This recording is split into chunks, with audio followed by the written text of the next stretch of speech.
परम प्रेममय भगवान बाबा आज पवित्र प्रातकालीन समावेश प्राय 300 रु ऊर्ध्व एकाठी होता विभिन्न जिल्लार भाई और भौणी माने समस्त को मोर हृदय भरा साईरा। मोहन भाई अति सुंदर भाव अति सुंदर टोन बढ़िया टोन भगवान देइछन्ति मोहन भाई को। सो भगवान लीला आम शुणुले भगवान सहित बीतई जीवन गुड़िक आउ थे मन पकाउले।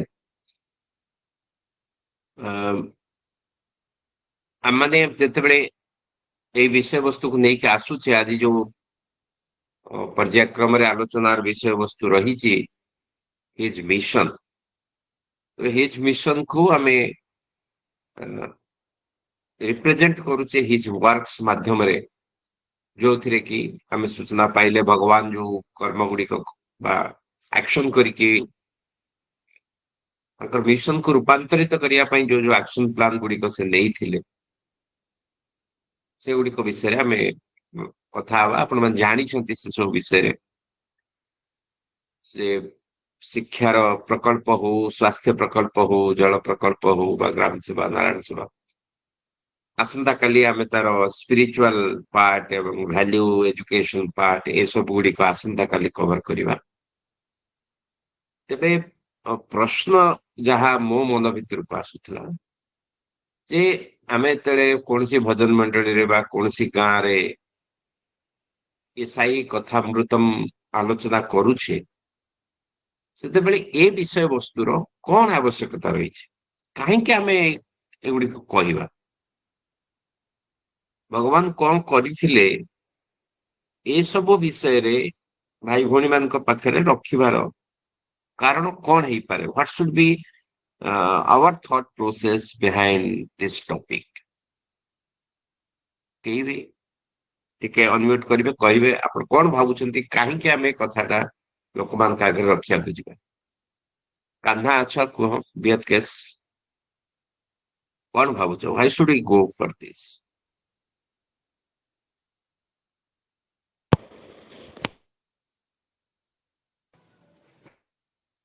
साईराम भाई साईराम भगवान जो जहाँ जहाँ जो दिव्य मिशन कर लोक मान पाखे पहुँचेवा जोटा कि लोक मान रूपांतरित चालीचलन जमी परिवर्तन हम भगवान पाइबे से लोक कथा साई कथा मत लोक मान पहुँचेवा उद्देश्य समाज पाई स्वामी का अवदान से मन जानी कौन करिवे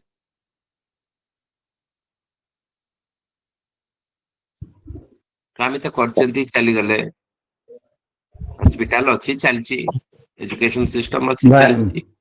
साईराम आज्ञा परोपकारार्थम इदम शरीरम एटा मानव ही माधव ए कथा उपलब्धि करने सब तांको आमे जानिबा दरकार जे मनीष ये सब भी करि पारिबो ताको जानिले आमे करि परिबा जगतर कल्याण हे परिबो। आज्ञा सो कोटे साईराम भाई मोटे के कोई एक्चुअली आमे जदि भगवान करे मिशन विषय रे काहे कि भगवान मिशन ता सृष्टि करचन तांकर कोन लक्ष्य थिला सेही विषय रे जदि आमे निजे प्रथमे बुझी परिबा अकॉर्डिंगली आमे निज को संशोधित करके सेही भलिया आमे आगु को हमर व्यक्तिगत स्तर रे हमर पारिवारिक स्तर रे कला परे आमे ताको ता परे जाई कि आमे जहाँ भगवान तो कहते तुम्हें निज को परिवर्तन कर अन्य सब जिनस मो पर छाड़ दिया से प्रथम निजे आम भगवान करे दिव्य मिशन को बुझा दरकार से आम टॉपिक की आगे बुझा दरकार मो मत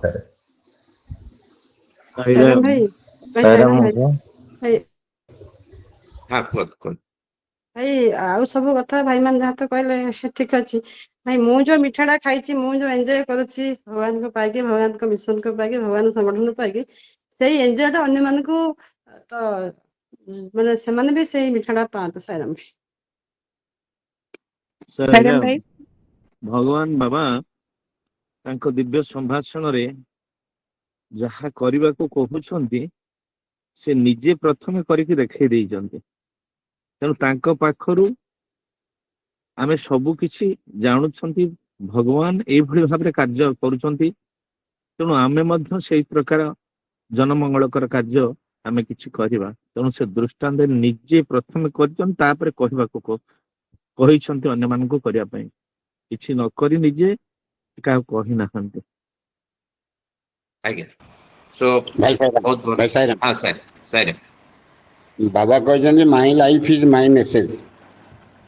ତାଙ୍କ ଲାଇଫ ହିଁ ଆମେ ଅନୁସରଣ କଲେ ଆମେ ଜୀବନରେ ଅନ୍ତତଃ କିଛି ସେଇ ଲାଇନରେ ଆମ ଜୀବନକୁ ଆମେ ଗତି କରାଇ ପାରିବା। ତେଣୁ ସେଇ ମେସେଜକୁ ଆମେ ଫଲୋ କରିବା ସହିତ ଜନମାନସକୁ ପ୍ରସାର କଲେ ଜନମାନସରେ ମଧ୍ୟ ତାର ବହୁତ ଉପକାର ଆସିବ। ସାଇରାମ। ଆଜ୍ଞା। ତ ବହୁତ ସୁନ୍ଦର, ବହୁତ ଅନେକ ଗୁଡେ ଥଟ୍ ପ୍ରୋସେସ ଆସିଛି। ସୋ ପ୍ରଥମ କଥା ଯଦି ସମରାଇଜ କରିବା ଯାହା ଆମେ ଆଲୋଚନା କଲେ, ଯେ ପ୍ରଥମେ ଆମେ ଯଦି ମୋ ମାଲିକ କଣ ଚାହୁଁଛି ଆମେ ବୁଝିବା, ତାହେଲେ ତାଙ୍କୁ ଖୁସି କରିବାକୁ ହେଲେ ସେ ଯାହା ଚାହୁଁଛନ୍ତି ମୁଁ ସେଇଆ କଲେ ସେ ଖୁସି ହେବେ। ତ ସେ ଦୃଷ୍ଟିରୁ ତାଙ୍କ ମିଶନକୁ ଆମେ ବୁଝିବା ଦରକାର ଏବଂ ସେ ମିଶନ ସହିତ ଆମେ ନିଜକୁ ସାମିଲ କରିଦବା ଦରକାର। ତାଙ୍କ ମିଶନ ଯାହା ମୋ ମିଶନ ସେଇଆ, ସେ ଯୋଉ ମିଶନରେ ଆସିଥିଲେ ମୋ ଜୀବନ ବି ସେଇ ମିଶନ ହବା ଦରକାର। ତ ଲୋକମାନଙ୍କ ଭିତରେ ବା ଭାଇ ଭଉଣୀ ମାନଙ୍କ ଭିତରେ ମୋ ନିଜ ଭିତରେ ମୋଟିଭେସନ୍ସ ସ୍ୱାମୀ ଯାହା କରୁଥିଲେ ସେଥିପ୍ରତି ମତେ ଆକର୍ଷିତ କରିବା ଦରକାର। Okay, now how to introduce the topic. ବର୍ତ୍ତମାନ ଆମେ ପ୍ରଥମରୁ ମନେ ପକାନ୍ତୁ, ପ୍ରଥମ ଦିନରୁ ଆମେ ଆଲୋଚନା କରିକି ଆସିଲେ ଯେ ଅବତାର କାହିଁକି ଆସନ୍ତି। ଅବତାର ଯେତେବେଳେ ଆସନ୍ତି ତାଙ୍କୁ ଲୋକମାନେ ଚିହ୍ନି ପାରନ୍ତିନି। ସେ ହିଁ ତାଙ୍କର ପରିଚୟ ଦେଇଛନ୍ତି, ସେ ରାମ ଅବତାର ହୁଅନ୍ତୁ, କୃଷ୍ଣ ଅବତାର ହୁଅନ୍ତୁ ଏବଂ ବର୍ତ୍ତମାନ ସତ୍ୟସାଇ ଅବତାର। ପ୍ରତି ଅବତାରରେ ସେ ପ୍ରବେଶ କରିଛନ୍ତି, ଏ ଅବତାରରେ ମଧ୍ୟ ପ୍ରବେଶ କରିଛି। ଏମିତି ଆମେ କଥା ହେଇକିରି ଆସିଲେ, ଇଣ୍ଟ୍ରୋଡକ୍ସନ କରିକି ସ୍ୱାମୀକୁ ନେଇକିରି ଆସିଲେ। ଆଉ ଯେତେବେଳେ ହିଜ ମିଶନକୁ ଆସୁଛେ, ସୋ ଆମେ କେମିତି ଇଣ୍ଟ୍ରୋଡ୍ୟୁସ କରିବା? କାରଣ ତା ପୂର୍ବ ଦିନ ଆମେ ଆଲୋଚନା କରିଥିବା ସବୁ ମେସେଞ୍ଜର ମାନଙ୍କ ବିଷୟରେ।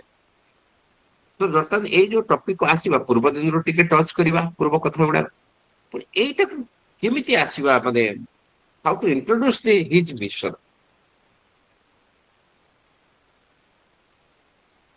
କେମିତି ଭାବୁଛନ୍ତି ଯେ ଆପଣ କେମିତି କଲେ ଭଲ ହବ?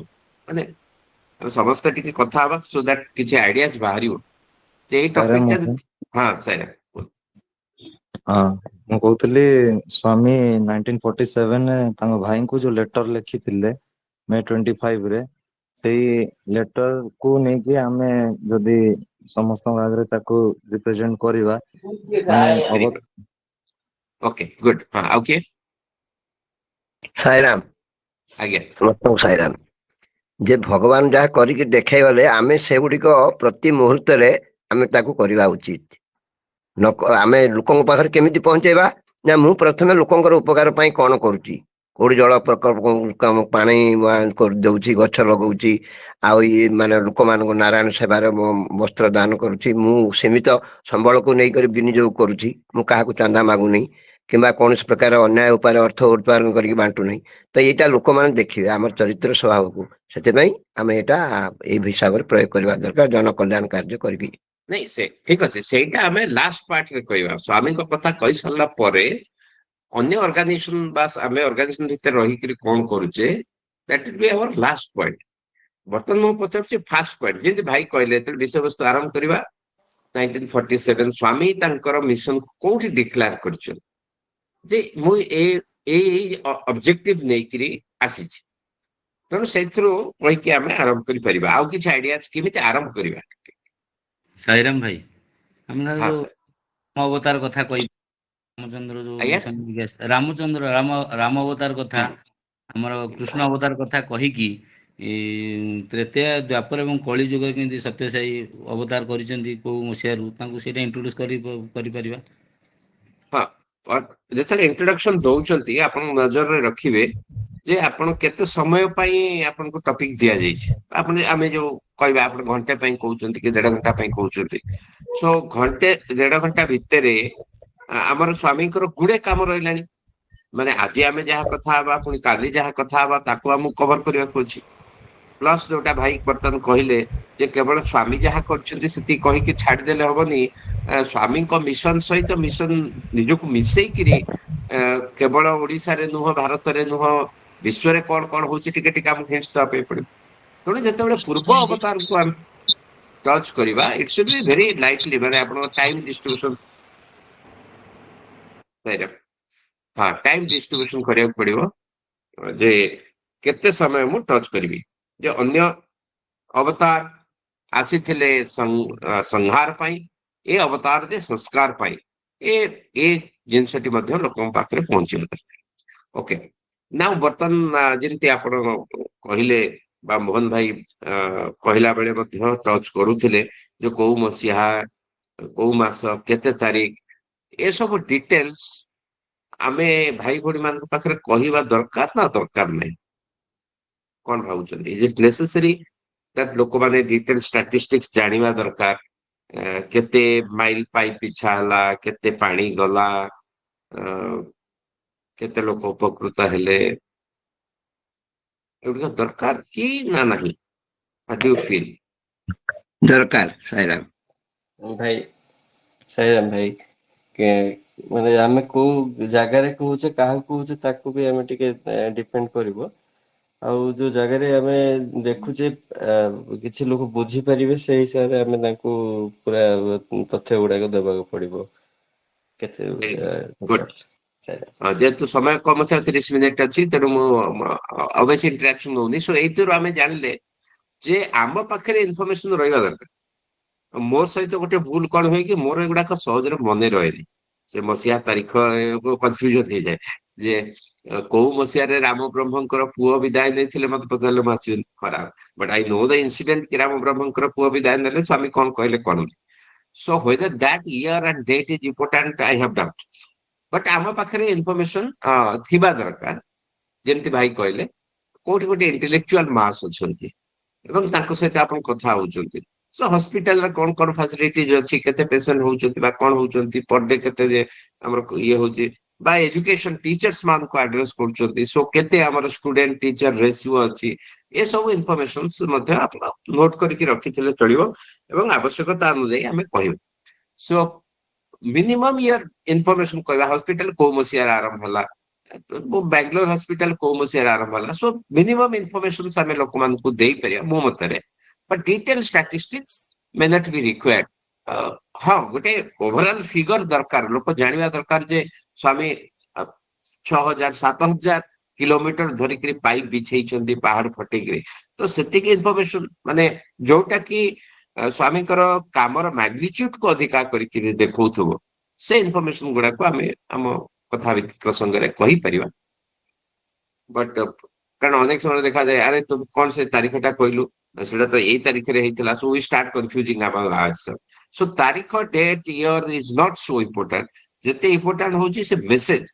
स्वामी से काम पछरे जो मेसेज अच्छी बा से घटना पछरे जो मेसेज अच्छी that message is more important than statistics okay so स्वामी एमते हमें ए प्रसंग रो मध्ये आरंभ करि परिबा जे स्वामी काम काहे की करथले स्वामी एते प्रोजेक्ट्स काहे करथले दिन सारा आम कहे स्वामी एत कम करते लुगा झाड़े ओदा हो जाऊला एत घर बांटुले प्रति घर को जाऊले प्रति घरे जो घर हैंड ओवर कले प्रति घरे जाकि क्षीर गरम करते आउटुले चाबी हैंड ओवर करते सो एत परिश्रम कर कौन आवश्यक भगवत गीतार श्लोक को आम टे रेफरेन्स रे कहि परिबा जे नवे पार्थास्ति कर्तव्यम त्रिषु लोकेषु किंचन मोर हे पार्थ मोर ये 3 लोक भितर किछि कर्तव्य नहीं किछि मते करिवार नहीं मो पई कोनोसी काम नहीं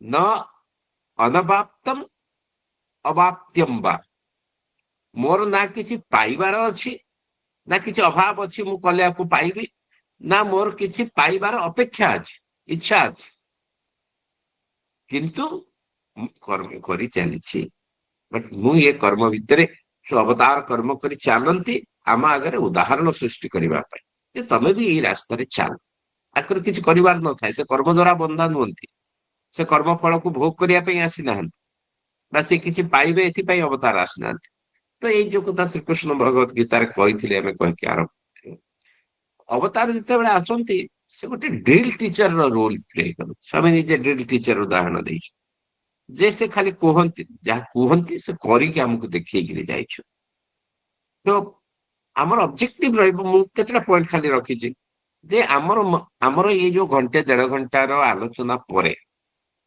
मोर ऑडियंस भितर कौन इंपैक्ट पड़ा दरकार जे people should follow him as ideal, ଭଗବାନଙ୍କୁ ଜୀବନର ଆଦର୍ଶ ଭାବରେ ଗ୍ରହଣ କରିବା ପାଇଁ ତାଙ୍କ ଭିତରେ ଏକ ଆଗ୍ରହ ସୃଷ୍ଟି ହେବା ଦରକାର। ଯାହା ସ୍ୱାମୀ କେବଳ ଚମତ୍କାରୀ ପୁରୁଷ ନଥିଲେ, ସେ କରିକିରି ମଧ୍ୟ ଦେଖେଇଛନ୍ତି ଏବଂ ଯାହା କହୁଥିଲେ ତାହା କରୁଥିଲେ। ଏଇ ଯୋଉ ସମ୍ମାନ ବୋଧ, ଏଇ ଯୋଉ ଆଦର୍ଶ ବୋଧ ଲୋକମାନଙ୍କ ଭିତରକୁ ଯିବା।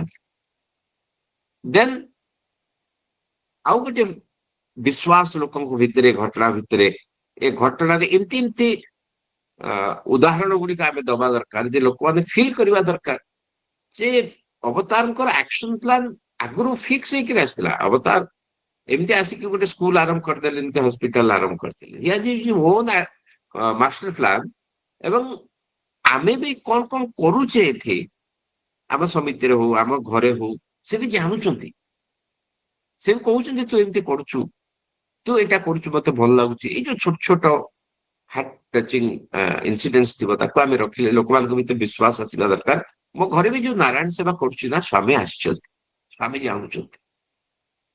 ସେ ଆମର ମୟୂରଭଞ୍ଜର ପୂର୍ବତନ ଡିପି ଭାଇ, ସେ କହିଲା ବେଳେ କହୁଥିଲେ ଯେ ମୁଁ ଯାଉଥିଲି ପ୍ରୋଗ୍ରାମକୁ, ମୁଁ ଠିଆ ହେଲି, ବସ୍ ପାଇଁ ଅପେକ୍ଷା କରିଛି, ଦେଖିଲି ଗୋଟେ ଅମୃତଭଣ୍ଡା ଗଛଟା ଶୁଖିଗଲାଣି।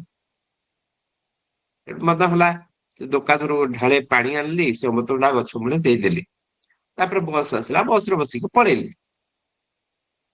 ସତ୍ସଙ୍ଗ ସରିଲା। ସତ୍ସଙ୍ଗ ସରିଲା ପରେ କଣ ହେଲା ନା, ମତେ ଯେତେବେଳେ ଖାଇବା ପାଇଁ ଦେଲେ, ଜଳଖିଆ ପାଇଁ ଦେଲେ, ଗୋଟେ ଏଡେ ସୁନ୍ଦର ଅମୃତଭଣ୍ଡା, ପାଚିଲା ଅମୃତଭଣ୍ଡା କାଟି କାଢିକି ମୋ ଆଗରେ ଧୋଇଦେଲି। Now you have to connect it, he is connecting କି ଦେଖ ପ୍ରଭୁ, ଥାଳେ ପାଣି ଦେଲି, ତମେ ପାଚିଲା ଫଳ ଆଣିକି ମୋ ଆଗରେ ଥୋଇଦେଲ।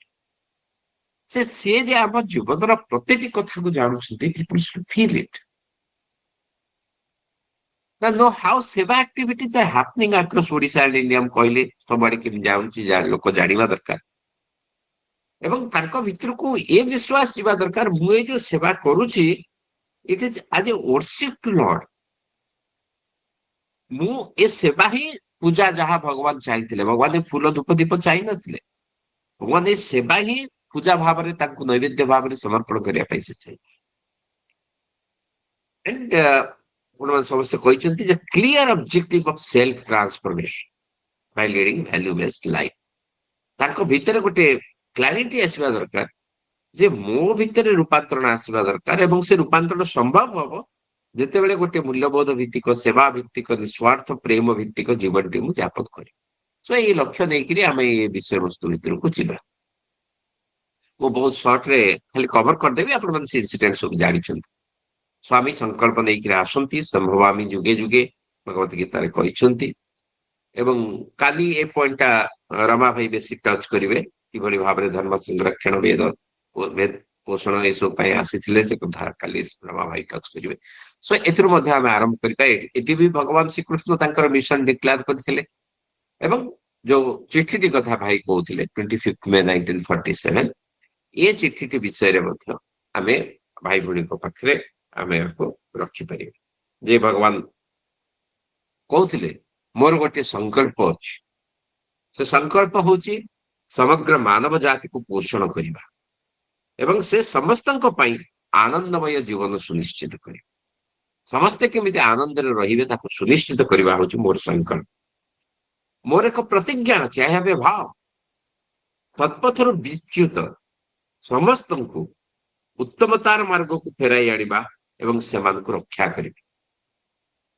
ମୁଁ ଗୋଟେ କର୍ମ ପ୍ରତି ଅନୁରକ୍ତ, I have a work, I am attach to a work. ମୁଁ ଗୋଟେ କର୍ମ ପ୍ରତି ଅନୁରକ୍ତ, ଦରିଦ୍ର ମାନଙ୍କର ଦୁର୍ଦ୍ଦଶା ଦୂର କରିବା ଓ ସେମାନଙ୍କର ଯାହା ଅଭାବ ଅଛି ତାହା ପୂରଣ କରିବା। ତ ଏଇ ଯୋଉ କାମ ଗୁଡିକ ସ୍ୱାମୀ କରିଛନ୍ତି, ହାଉ ଇଟ୍ ଇଜ ସପ୍ଲିମେଣ୍ଟିଂ ଦିସ୍ ଲେଟର, ଯେ ଯାହାର ଯାହା ଆବଶ୍ୟକତା ରହିଛି ତାକୁ ପୂରଣ କରିବା, ସମସ୍ତଙ୍କୁ ଆନନ୍ଦ ଦବା ଏବଂ ଏଇ କର୍ମ ଭିତରେ ଯୋଉମାନେ ଟିକେ ରାସ୍ତା ଭୁଲି ଯାଇଛନ୍ତି ସେମାନଙ୍କୁ ପୁଣି ଫେରେଇ ଆଣିବା, ସେମାନଙ୍କୁ ରକ୍ଷା କରିବା। ସୋ ଏ ବିଷୟ ମଧ୍ୟ ଆମେ ଟିକେ ଏଇଠୁ ଆରମ୍ଭ କରିପାରିବା ଏବଂ କଥା ପ୍ରସଙ୍ଗରେ ଏ ଉଦାହରଣ ଗୁଡିକୁ ଦେଇପାରିବା।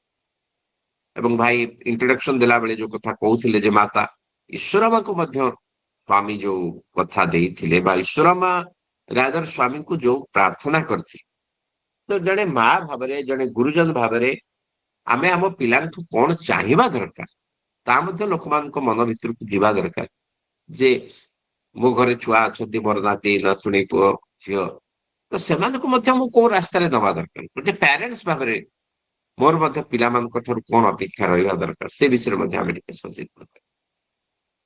ଏବଂ ଏ କୋର୍ଟଟା ହିଁ ଆମର ସ୍ୱାମୀଙ୍କ ମିଶନର ଫାଉଣ୍ଡେସନ ଯେ love more and more people, love them more and more intensely, transfer the love into service and offer that service as worship.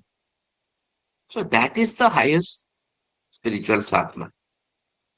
ତ ଏଇ ଜିନିଷଟିକୁ ଲୋକମାନେ ବା ଆମମାନେ ବୁଝିବା ଦରକାର ଆମର ଆଲୋଚନା ପ୍ରସଙ୍ଗରେ, ଯେ କିଭଳି ଅଧିକରୁ ଅଧିକ ଲୋକକୁ ଭଲ ପାଇବା, ଅଧିକରୁ ଅଧିକ ଇଣ୍ଟେନ୍ସଲି ଗଭୀର, ଖାଲି ଭଲ ପାଇବା ନୁହଁ, ଗଭୀର ଭାବରେ ଭଲ ପାଇବା, ଏବଂ ସେଇ ଭଲ ପାଇବା ହିଁ ଆମର ଏକ ଆକ୍ସନରେ ରୂପାନ୍ତରିତ ହବ, ଦ୍ୟାଟ ୱିଲ୍ ବିକମ୍ ସର୍ଭିସ। ଏବଂ ସେ ସେବାଟା କେମିତି ଖାଲି ଗୋଟେ ହାତର କାମ ବା ଶରୀରର କାମ ନ ହେଇକିରି ତାହା ହିଁ ନୈବେଦ୍ୟ ହବ, ଏଇ ଜିନିଷଟିକୁ ଆମେ ଟିକେ ଟଚ୍ କରିବା। ଓକେ, ଇଏ ଆଉ ଗୋଟେ ପଏଣ୍ଟ ଆପଣ ମାନେ ଦେଖିକିରି ସମୟ ଇଏ ସବୁ ଦେଖିକିରି ଟଚ୍ କରିବେ। ଏଇଟା ଗୋଟେ ପଏଣ୍ଟ ଅଛି ଯୋଉଠି ସ୍ୱାମୀ ତାଙ୍କର ଫିଜିକାଲ ବଡି ଠାରୁ ଆମକୁ ନଜର ହଟେଇକିରି ତାଙ୍କୁ କେମିତି ପୁରା ଦୁନିଆ ଭିତରେ ଦେଖିବା ତାର ନିର୍ଦ୍ଦେଶ ଦେଇଥିଲେ। ଏଇଟା ଆପଣ ପଢିପାରିବେ ସତ୍ୟସାଇ ଆନନ୍ଦଦାୟୀରେ, କରୁଣାମା ରାମମୂର୍ତ୍ତିଙ୍କର ଏକ୍ସପେରିଏନ୍ସ। କରୁଣାମା ରାମମୂର୍ତ୍ତି ପ୍ରାୟ ପାଟ ମନ୍ଦିର ସମୟରୁ ସ୍ୱାମୀଙ୍କ ସହିତ ରହିଛନ୍ତି। ସେ ସମୟରେ ବେଶୀ କିଛି ଆକ୍ଟିଭିଟିଜ ନଥିଲା, ସୋ ଯେତେବେଳେ ଯିଏ ଚାହିଁଲା ଭଜନ ବୋଲୁଥିଲେ, ସ୍ୱାମୀ ଡାକି ଦଉଥିଲେ ବସ ଗୀତ ବୋଲ, ଯିଏ ଯୋଉ ଜଣା ଜାଣିଛନ୍ତି ବୋଲୁଥିଲେ। ତ ସେଠି ପାଦ ପୂଜା ମଧ୍ୟ ଗୋଟେ ଆକ୍ଟିଭିଟିଜ ଥିଲା, ମାନେ ସ୍ୱାମୀଙ୍କୁ ଗୋଟେ ଚେୟାରରେ ବସେଇ ଦଉଥିଲେ, ଥାଳି ଆଣୁଥିଲେ, ଥାଳିରେ ସ୍ୱାମୀ ପାଦ ରଖୁଥିଲେ, ଧୂପ ମାନେ ଆମର ଚନ୍ଦନ ଅଗରୁ ସିନ୍ଦୁର ଫୁଲ ସବୁ ଦେଇକି ଅକ୍ଷତ ଦେଇକିରି ପାଦ ପୂଜା। So that become a practice. ତାପରେ ସ୍ୱାମୀ ପଳେଇଲେ ପ୍ରଶାନ୍ତି ମନ୍ଦିରକୁ, ପ୍ରଶାନ୍ତି ମନ୍ଦିରକୁ ଗଲା ପରେ ଟିକେ ଡିଷ୍ଟାନ୍ସ ଦୂର ହେଇଗଲା। ସୋ ଯେତେବେଳେ ଯିଏ ଚାହୁଁଥିଲେ ଯେମିତି ମିଶି ଯାଉଥିଲେ ସେଇଟା ଆଉ ସମ୍ଭବ ହେଲାନି। ତ କରୁଣାମା ରାମମୂର୍ତ୍ତି ଥରେ ଆସିଛନ୍ତି, ରହିଲେଣି, କାଲି ପଳେଇବେ, ପାଦ ପୂଜା ଏପର୍ଯ୍ୟନ୍ତ କରିପାରିନାହାନ୍ତି, ପୁରୁଣା ଅଭ୍ୟାସ ରହିଛି, ଥାଳି ପତ୍ର ସବୁ ବ୍ୟାଗରେ ରଖିଛନ୍ତି, ରଖିକିରି ଆସିକିରି ସେ ବାବାଙ୍କ ଦ୍ୱାର ମୋ ପାଖରେ ବସିଛନ୍ତି। ଏ ସ୍ୱାମୀ ଖୋଲିଲେ, କବାଟ ଖୋଲିଲେ, ଯେତେବେଳେ ଆସିବେ ସେ ତାଙ୍କ ପାଦ ପୂଜା ଟିକେ କରିବେ। ତ ସ୍ୱାମୀ କବାଟ ଖୋଲିକି ଆସିଲା ପରେ ଯେତେବେଳେ ସେ ତାଙ୍କର ଅଭିପ୍ରାୟ ଜଣେଇଛନ୍ତି ଯେ ସ୍ୱାମୀ ଟିକେ ପାଦ ପୂଜା କରିବି, ମୁଁ ପଳେଇବି, ଦେନ୍ ସ୍ୱାମୀ ତାଙ୍କୁ କହୁଛନ୍ତି ଯେ କେତେ ଦିନ ମୋର ଏ ଫିଜିକାଲ ଶରୀର ପଛରେ ତମେ ଦୌଡିଥିବ, ତମେ କେତେ ଦିନ ଭାବୁଥିବ ମୋର ଖାଲି ଦିଟି ପାଦ ବି, ପଶ୍ୟମେ ପାର୍ଥ ରୂପାଣି ଶତଶୋଥ ସହସ୍ରଶ ନାନା ବିଧାନି ଦିବ୍ୟାନି ନାନା ବର୍ଣ୍ଣ କୃତି ନିଜ।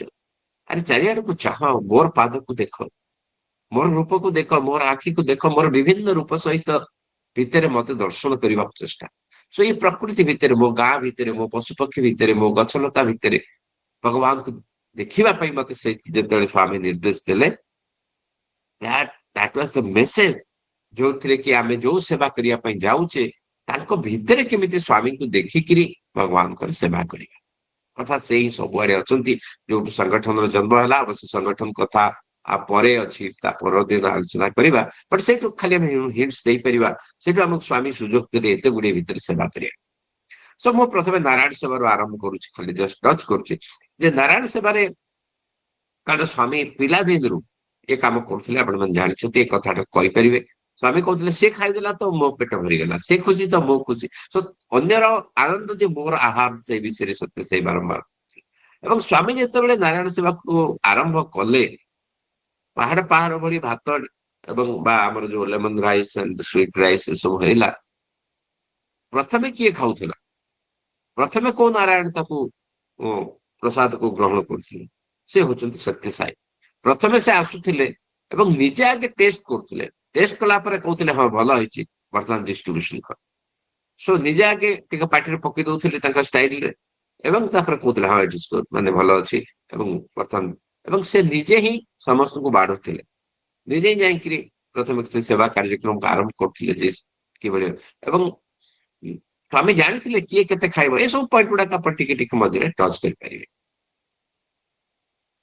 ଇଏ ଗୋଟେ ପଏଣ୍ଟ ନାରାୟଣ ସେବାର ଯେ ଆପଣ ଏ ଘଟଣାଟା ଜାଣିଛନ୍ତି ଯେତେବେଳେ ଏଟା ବୋଧେ ଗୀତା ମୋହନ ରାଓ ତାଙ୍କ ଅନୁଭୂତି ଭିତରେ ଲେଖିଛନ୍ତି ଯେ ଯେତେବେଳେ ସ୍ୱାମୀ ଇଣ୍ଟରଭ୍ୟୁ ରୁମରେ ବସିଛନ୍ତି ଏବଂ ଗୀତା ମୋହନଙ୍କ ସହିତ କଥା ହଉଛନ୍ତି ଆଉ ସ୍ତ୍ରୀ ଲୋକମାନେ ବସୁଛନ୍ତି ଜଣେ ସ୍ତ୍ରୀ ଲୋକ ବାରମ୍ବାର ସ୍ୱାମୀଙ୍କର ଆଟେନସନ ଡ୍ର କରିବାକୁ ଚାହୁଁଛନ୍ତି ଯେ ସ୍ୱାମୀ ଆମେ ବହୁତ ସେବା କରୁଛୁ ଆମ ସହରରେ ବହୁତ ସେବା ହଉଛି ଆପଣ ଟିକେ ଆସନ୍ତୁ ଆମ ଗାଁକୁ ଆସନ୍ତୁ ଆମ ସମିତିକି ଆସନ୍ତୁ। ସ୍ୱାମୀ ତାଙ୍କୁ ଆଭଏଡ କରୁଥାନ୍ତି ଏବଂ ବାରମ୍ବାର ଯେତେବେଳେ ସେ କହିଲେ ସ୍ୱାମୀ ପଚାରିଲେ କଣ ସେବା କରୁଛୁ ନା ସ୍ୱାମୀ ଆଗରୁ ଆମେ ଏତିକି ପରିବାର ଥିଲୁ ଏବେ 100 ପରିବାର ମିଶିକି ନାରାୟଣ ସେବା କରୁଛୁ ସମସ୍ତେ ଚାଉଳ ଦଉଛନ୍ତି ତାକୁ ମିଶଉଛୁ ମିଶେଇକି ନାରାୟଣ ମାନଙ୍କୁ ଖାଇବା ପାଇଁ ଦଉଛୁ ଆଗରୁ ଏତିକି ନାରାୟଣ ଖାଉଥିଲା ଆଜି ଏତେ ନାରାୟଣ ଖାଉଛନ୍ତି। ସ୍ୱାମୀ ପଚାରୁଛନ୍ତି ଇଏ ମାନେ ଆମେ ଆମେ ଅନେକ ସମୟରେ ଭାବୁ ଏଟା ପୁଅର ଫିଡିଂ ମାନେ ଗରିବ ମାନଙ୍କୁ ଖାଇବା ପାଇଁ ଦଉଛୁ। ସ୍ୱାମୀ କହୁଛନ୍ତି ପୁଅର ଫିଡିଂ କରୁଛ ନା ତମେ ତମେ ଯୋଉ କେମିତିଆ ଚାଉଳ ତାଙ୍କୁ ଦଉଛ ବୋଲି ସ୍ୱାମୀ କହୁଛନ୍ତି। ସେ କହୁଛି ନାଇଁ ସ୍ୱାମୀ ବଢିଆ ଚାଉଳ ଦଉଛୁ। ସ୍ୱାମୀ ତାପରେ ଭିତରକୁ ଯାଉଛନ୍ତି ଭିତରୁ ସେ ତାଙ୍କର ଗୋଟେ ପୁଡାଟେ ନାଲି କପଡା ପୁଡାଟେ ଧରିକିରି ଥଳିଟେ ଧରିକିରି ଆସୁଛନ୍ତି ଏବଂ ତାଙ୍କୁ ଦେଖଉଛନ୍ତି କହୁଛନ୍ତି ଏଇ ଚାଉଳ ତୁ ଦେଇଥିଲୁ ନା ତୋ ପାଇଁ 5 ଟଙ୍କା ଚାଉଳ ଦେଲା ବେଳକୁ ନାରାୟଣକୁ 2 ଟଙ୍କା ଚାଉଳ। ତ ସ୍ୱାମୀ ସେଠି ବୁଝେଇଛନ୍ତି ଯେ କେବଳ କାମ ଦ୍ୱାରା ନୁହଁ ନ କର୍ମଣା ନ ପ୍ରଜୟା ନ ଧନେଇନ ତ୍ୟାଗ ନେଇ ଅମୃତତ୍ୱ ମାନସୁ କେବଳ କାମ ଦ୍ୱାରା ନୁହଁ ବହୁତ ଲୋକ ହେଇଗଲେ ଯେ ମୋର ମୁକ୍ତି ହେଇଯିବ ତାହା ବି ନୁହଁ ବହୁତ ପଇସା ହେଇଗଲେ ମୁଁ ଅମରତ୍ୱ ପ୍ରାପ୍ତ ହେଇଯିବି ତାହା ନୁହଁ। ଇଏ ଅମୃତତ୍ୱ ପ୍ରାପ୍ତ ସମ୍ଭବ ଯେତେବେଳେ ଆମେ ତ୍ୟାଗ କରିବୁ। ଏ ତ୍ୟାଗର ଅନେକ ଅର୍ଥ ରହିଛି। ଏ ତ୍ୟାଗ ଯୋଉ ସ୍ୱାମୀ ଚାହୁଁଛନ୍ତି ସେ ତ୍ୟାଗ ହଉଛି ମୋର ସ୍ୱାର୍ଥ ଭାବନା ତ୍ୟାଗ କରିବା ମୋର ଅହଙ୍କାର ତ୍ୟାଗ କରିବା ମୋର ମମକାର ତ୍ୟାଗ କରିବା ଏବଂ ସବୁକିଛି ସେ କରୁଛନ୍ତି ଏଇ ଭାବକୁ ବା ସେ ନିଃସ୍ୱାର୍ଥ ଭାବକୁ ପ୍ରବେଶ କରିବା ତାହା ଦ୍ୱାରା ଆମେ ଅମରତ୍ୱ ହାସଲ କରିପାରିବା। ତେଣୁ this is the message for the Narayan Seva. ତ ନାରାୟଣ ସେବା କେତେ ଖାଇଲେ କଣ କଲେ that statistics is not important. So Narayan Seva ମୋ ଭିତରେ ଏଇ କଥାଟା କରୁଛି ନା ନାହିଁ ମୁଁ ଯାହାକୁ ଖାଇବାକୁ ଦଉଛି ତାଙ୍କ ଭିତରେ ମୁଁ ଭଗବାନଙ୍କୁ ଦେଖିପାରୁଛୁ ନା ନାହିଁ। ସୋ ଏ ତିନିଟା ଯେକୌଣସି ସେବା ଆପଣ ଡିସ୍କସନ କରନ୍ତୁ ଏ ତିନିଟା will be the core principal. ଗୋଟେ ହଉଛି ସର୍ଭିସ ଟୁ ଗଡ ମାନେ ମୁଁ ଯାହାକୁ ସେବା କରୁଛି ସେ ଭୋକିଲା ନୁହଁ। ସ୍ୱାମୀ ସେଠି ତାଙ୍କୁ କହିଛନ୍ତି ଏ ଭାବରେ କରିବ ଯେ ସ୍ୱାମୀ ଗୋଟେ ଭିକାରୀ ଭାବରେ ତମ ଦୁଆର ମୁହଁରେ ଠିଆ ହେଇଛନ୍ତି ଏବଂ ତାଙ୍କୁ ତମେ ଖାଇବା ପାଇଁ ଅର୍ଥାତ ମୁଁ ଯାହାକୁ ଖାଇବାକୁ ଦଉଛନ୍ତି ସେ ସ୍ୱାମୀ। ତ ସର୍ଭିସ ଟୁ ଗଡ। ସେକେଣ୍ଡ ହେଲା ୱିଥ ରେଭରେନ୍ସ ଆଣ୍ଡ ହ୍ୟୁମିଲିଟି ଯାହାକୁ ବି ମୋ ପାଖରେ ଅଛି ମୁଁ ତାକୁ ଦଉଛି ଏ ଭାବ ନୁହଁ ବା ମୁଁ ଶକ୍ତିମାନ ମୁଁ ଏ କାମଟା କରିଦେଇ ପାରିବି ସେ ଭାବରେ ନୁହଁ।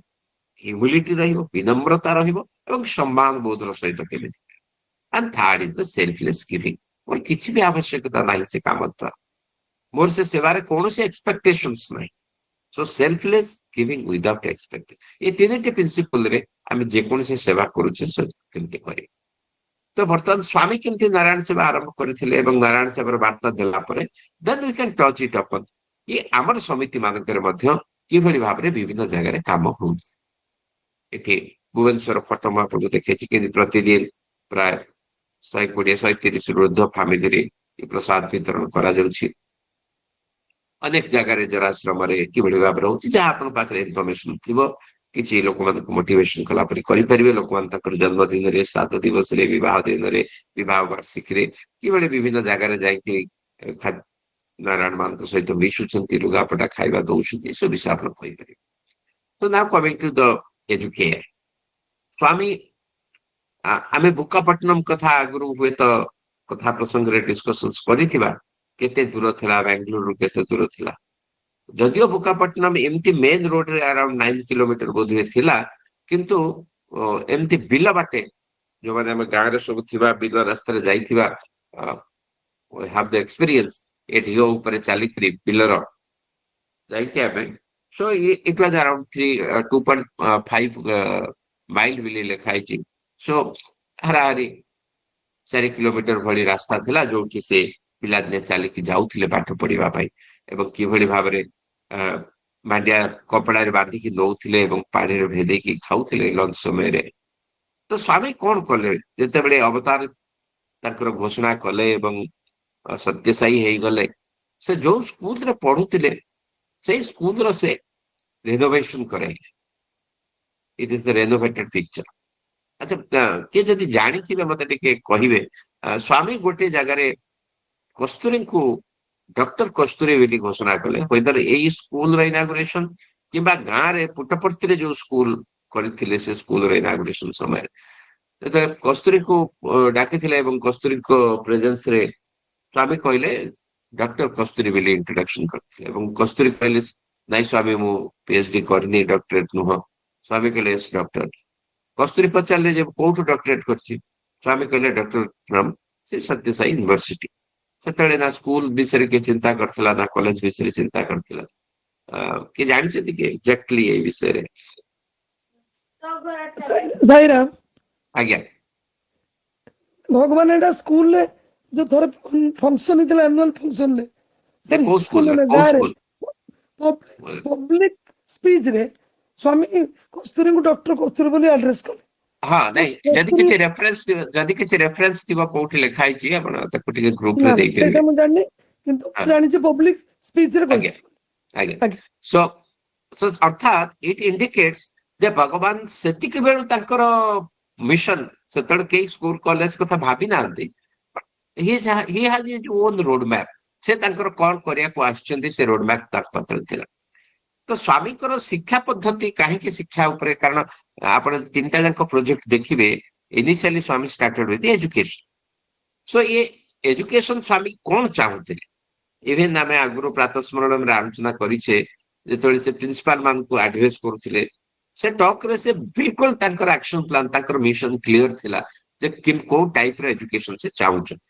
ସେ ଚାହୁଁଥିଲେ ଯେ ଏଜୁକେସନର ଅବଜେକ୍ଟିଭ ହବା ଦରକାର କ୍ୟାରେକ୍ଟର ବିଲ୍ଡିଂ, ଏବଂ ସେଇ ରାସ୍ତା ନେଇକିରି ବାସ୍ କେବଳ ପାଠଟା କେବଳ ମୁଣ୍ଡ ଭିତରେ ରହିଲେ ହବନି, ସେ ହୃଦୟ ଦ୍ଵାରା ପ୍ରକାଶିତ ହବା ଦରକାର ଏବଂ ସେ ସମାଜର ମଙ୍ଗଳକର କାମରେ ବିନିଯୋଗ ହବା ଦରକାର ସେ ଜ୍ଞାନ। ଏବଂ ସେ ଜ୍ଞାନ ମତେ ସତ୍ୟ ଏବଂ ଧର୍ମର ରାସ୍ତାରେ ଆଗକୁ ନେଇଯିବା ଦରକାର। ସେ ଇଏ ଥିଲା ଅବଜେକ୍ଟିଭ ଭଗବାନ ବାବାଙ୍କ। ଯଦିଓ ଭଗବାନ ବାବା ବହିକି ଫୋପାଡ଼ିକିରି ଆସିଥିଲେ, ଘର ଯେତେବେଳେ ଛାଡ଼ିଲେ ବହି ଫୋପାଡ଼ିବା ଇଜ ଆନ୍ ଇଣ୍ଡିକେସନ କି this type of education is not required by for me, ବା ଏଇ ଟାଇପର କେବଳ secular education is not sufficient, ଆଉ କିଛି ଆମକୁ ଶିକ୍ଷା ଗ୍ରହଣ କରିବା ଦରକାର। ଏଇଟା ଏକ୍ସାମ୍ପଲଟା ଯୋଉ ମୁଁ ଆପଣଙ୍କ ସ୍କ୍ରିନରେ ଆସୁଥିବ, ଏଇଟା chapter 39 moments of truth with Sathya Sai ଏ ବହିରୁ ଆସିଛି। ବିଶ୍ୱକୃଷ୍ଟି ବହିକୁ କମ୍ପାଇଲ କରିଛନ୍ତି, ତାର ଓଡିଆ ଭର୍ସନ ମଧ୍ୟ ଆମର ଆଭେଲେବୁଲ ଅଛି। ଏଇଥିରେ ଗୋଟେ ଇନସିଡେଣ୍ଟ ଅଛି ଯେ ସ୍ୱାମୀଙ୍କ ପାଖରେ ଗୋଟେ ପିଲା ପଢୁଥିଲା ଏବଂ ସେ ଅନୁଭବ କଲା ଯେ ଏ ପାଠରୁ କଣ ଅଛି, ସ୍ୱାମୀ ତ କହିଛନ୍ତି ଏ ପାଠରେ କିଛି ନାହିଁ, I should go for the spiritual education. ତେଣୁ ସେ ଭଗବତ ଗୀତା ପଢିବା ଆରମ୍ଭ କଲା, ଉପନିଷଦ ପଢିବା ଆରମ୍ଭ କଲା ଏବଂ ତା ଭିତରେ ଏତେ ବୁଡିଗଲା କ୍ଲାସରେ ମଧ୍ୟ ସେ ବହି ଧରିକିରି ପଢିବା ଆରମ୍ଭ କଲା। ଟିଚର ପଢଉଥିବେ ତାର ଲୁଚେଇକିରି ବସିକିରି ଉପନିଷଦ ପଢୁଥିବ କି କୌଣସି ଧର୍ମଗ୍ରନ୍ଥ ପଢୁଥିବ। ସୋ ଧୀରେ ଧୀରେ ତାର ଏକାଡେମିକ ଖରାପ ହେଲା, କମ୍ପ୍ଲେନ ସ୍ୱାମୀଙ୍କ ପାଖକୁ ଗଲା, ଯେତେ ତାକୁ ଟିଚର ମାନେ ବୁଝେଇଲେ ତାର କିଛି ପରିବର୍ତ୍ତନ ହେଲାନି। ସ୍ୱାମୀ ଯେତେବେଳେ ପଚାରିଲେ ସ୍ୱାମୀ ତାକୁ, ସେ ସ୍ୱାମୀ କହିଲା ସ୍ୱାମୀ ମତେ ତ ବାପା ମା ଛାଡିଛନ୍ତି ଏଠିକି ଆଧ୍ୟାତ୍ମିକ ଶିକ୍ଷା ଗ୍ରହଣ କରିବା ପାଇଁ, ସୋ କାହିଁକି ଏଗୁଡିକୁ ମୁଁ ପଢିବି? ଭାଇ academic education is required, I should go for the spiritual education. Then Swami ତାକୁ ବୁଝେଇଥିଲେ, କହିଲେ ଗୋଟେ ଚଢେଇକୁ ଦେଖ, ଚଢେଇ କଣ ଗୋଟିଏ ଡେଣା ଥିଲେ ସେ ଉଡି ପାରିବ? ସେ ଗୋଟିଏ ଡେଣାରେ ଉଡି ପାରିବ, ତାକୁ ଉଡିବା ପାଇଁ ହେଲେ ଦୁଇଟି ଡେଣା ଦରକାର। ଠିକ ସେମିତି ସମାଜରେ ଉଡିବା ପାଇଁ ହେଲେ ତମକୁ ଏଜୁକେସନ ବି ଦରକାର ଆଣ୍ଡ ଏଜୁକେୟାର ବି ଦରକାର। ଏବଂ ସେଇଥିପାଇଁ ସ୍ୱାମୀ ଯଦିଓ ନିଜେ ବହି ବସ୍ତାନି ଫୋପାଡ଼ିକିରି ଆସିଥିଲେ, ବଟ୍ ପିଲାମାନେ କେମିତି ବହି ବସ୍ତାନି ପଢନ୍ତୁ, ଏକାଡେମିକ ଏଜୁକେସନ ପଢନ୍ତୁ। ଏବଂ ସ୍ୱାମୀ ହୁଏତ ଇଏ ଯୋଉ ତାଙ୍କର ପୂର୍ବରୁ ଯୋଉ ଅବଜେକ୍ଟିଭ ଥିଲା ଯେ ଏଜୁକେସନ କଣ ହବା ଦରକାର, ଗତ ପ୍ରାତଃସ୍ମରଣରେ ମୁଁ ଆଲୋଚନା କରୁଥିଲି, ପ୍ରିନ୍ସିପାଲ ମାନଙ୍କୁ ସେ କହୁଥିଲେ ଯେ ଏଜୁକେସନ ଏମିତି ହବା ଦରକାର, ଗୋଟେ ଗୁରୁକୁଳ ହବା ଦରକାର। ପିଲାମାନେ ହଷ୍ଟେଲରେ ରହିବା ଦରକାର, ପିଲାମାନେ ଟିଚର ମାନଙ୍କ ସହିତ ରହିବା ଦରକାର, ଟିଚର ମାନଙ୍କ ଆଦର୍ଶରେ ସେମାନେ ଅନୁପ୍ରାଣିତ ହବା ଦରକାର। ଏବଂ ସେ ଯାହା କହିଥିଲେ ଏକ୍ଜାକ୍ଟଲି ସେମ ଷ୍ଟେପ୍ସ ଫଲୋ କରିକିରି ସ୍ୱାମୀ ଏଜୁକେସନ ସିଷ୍ଟମ ଗୁଡିକ ଆମର ଆରମ୍ଭ କଲେ ଏବଂ ଆମ ସମାଜକୁ ଦେଲେ। ଏବଂ ଯଦି ଆପଣ ଇନଷ୍ଟିଚ୍ୟୁଟ ଅଫ ହାୟର ଲର୍ଣ୍ଣିଂ ର ଲୋଗୋକୁ ଦେଖିବେ ଏବଂ ସେ ତାଙ୍କର ଲୋଗୋରେ ଭେରି କ୍ଲିୟରଲି ଡିଫାଇନ୍ ହେଇଛି ପ୍ରୋସେସ କଣ, ଆଉଟକମ୍ କଣ। Outcome is the objective. ଯେମିତି ପ୍ରଥମେ ଆମେ ଆଲୋଚନା କଲେ ହ୍ୱାଟ ଇଜ ଦ ଆଉଟକମ୍, ଏ ଘଣ୍ଟାଏ ଆମେ ଭାଷଣ ଦେଲା ପରେ ଆଉଟକମ୍ କଣ ହବ। ଠିକ ସେମିତି ଇନଷ୍ଟିଚ୍ୟୁଟ ଅଫ ହାୟର ଲର୍ଣ୍ଣିଂରେ he has focused on outcome. Outcome କଣ ହବ ନା ଗୋଟେ ସେଲ୍ଫ ଆୱେୟାର ପିଲାଟେ ବାହାରିବ, ଇମୋସନାଲି ବାଲାନ୍ସଡ ହେଇଥିବ, ସୋସିଆଲି ରେସ୍ପନ୍ସିବଲ ହେଇଥିବ, ପ୍ରଫେସନାଲି ସାଉଣ୍ଡ ହେଇଥିବ, ଫିଜିକାଲି ଫିଟ୍ ହେଇଥିବ। ମୋ କଲେଜରୁ ମୋ ସ୍କୁଲରୁ ବାହାରୁଥିବା ଛୁଆ ଭିତରେ ଏ 5ଟା ଆଉଟକମ୍ ରହିବା ଦରକାର। ଦେନ୍ ଏ 5ଟା ଆଉଟକମ୍ ପାଇବା ପାଇଁ ହେଲେ ମତେ ଯୋଉ ପ୍ରୋସେସିଂ କରିବାକୁ ପଡିବ, ସେ ପ୍ରୋସେସ ହଉଛି based on the 5 values। Based on the 5 values development of 5 personality domains picture ଭିତରେ ଅଛି, ଆପଣ ତାକୁ ଦେଖିପାରିବେ। ସୋ ଏ ଅବଜେକ୍ଟିଭ ନେଇକରି ସ୍ୱାମୀ ଏଜୁକେସନ ସିଷ୍ଟମ ମାନେ କୌଣସି କାମ କରିବା ଆଗରୁ the objective or the outcome was fixed, very clear ଯେ ଆଉଟକମ୍ କଣ ହବ, ପ୍ରୋସେସ କଣ ହବ। ତ ଯଦି ଆଉଟକମ୍ ମୋର କ୍ଲିୟର ଥିବ, ପ୍ରୋସେସ କ୍ଲିୟର ଥିବ, ତାହେଲେ ଯୋଉ ରାସ୍ତାରେ ଆମେ ବାହାରିବା, ଯୋଉ କାମ କରିବା, ସେ କାମ ସକ୍ସେସଫୁଲ ହବ।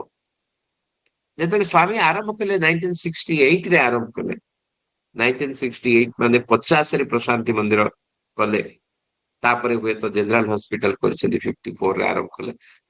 ଦେନ୍ କମ୍ସ ଦ ଏଜୁକେସନ ଯୋଉଠି ଫୁଲ ଫ୍ଲେଜ ଆରମ୍ଭ। ଓକେ, ଏଠି ଆପଣ ମଧ୍ୟ ଟଚ୍ କରିପାରିବେ ସ୍ୱାମୀ କେମିତି ପ୍ରଥମେ ଝିଅ ମାନଙ୍କୁ ଫୋକସ କରିଛନ୍ତି। ପ୍ରଥମେ ଅନନ୍ତପୁର ଓମେନ୍ସ କଲେଜ ଆରମ୍ଭ ହେଇଛି ଏବଂ ତା ପଛରେ ମଧ୍ୟ ଯୋଉ କାରଣ ରହିଛି ଯେ ଈଶ୍ୱରାମା ଯେତେବେଳେ ସ୍ୱାମୀ ସାଉଥ ଆଫ୍ରିକା ପଳେଇଲେ, ମାନେ ଆଫ୍ରିକା ପଳେଇଲେ, ରହିଲେ କିଏ ଈଶ୍ୱରାମା ରହିଲେ ଜଣକ ଘରେ, ବୋଧେ ବାଙ୍ଗାଲୋରରେ କାହା ଘରେ ରହିକି ଗଲେ। ଟିକେ ସେଟାକୁ ଦେଖିଦେବେ ଇନସିଡେଣ୍ଟଟା, ଯଦି ମାତା ଈଶ୍ୱରାମା ବହିରେ ଅଛି କ୍ଲିୟରଲି। ତ ଈଶ୍ୱରାମା ସେଠି ଦେଖିଲେ ତାଙ୍କ ଝିଅ ମାନେ କେତେ ସ୍ମାର୍ଟ ଅଛନ୍ତି, ତାଙ୍କ ଝିଅ ମାନେ କେମିତି ନିଜ କାମ ନିଜେ କରୁଛନ୍ତି, ଇଂଲିଶରେ କଥା ହଉଛନ୍ତି।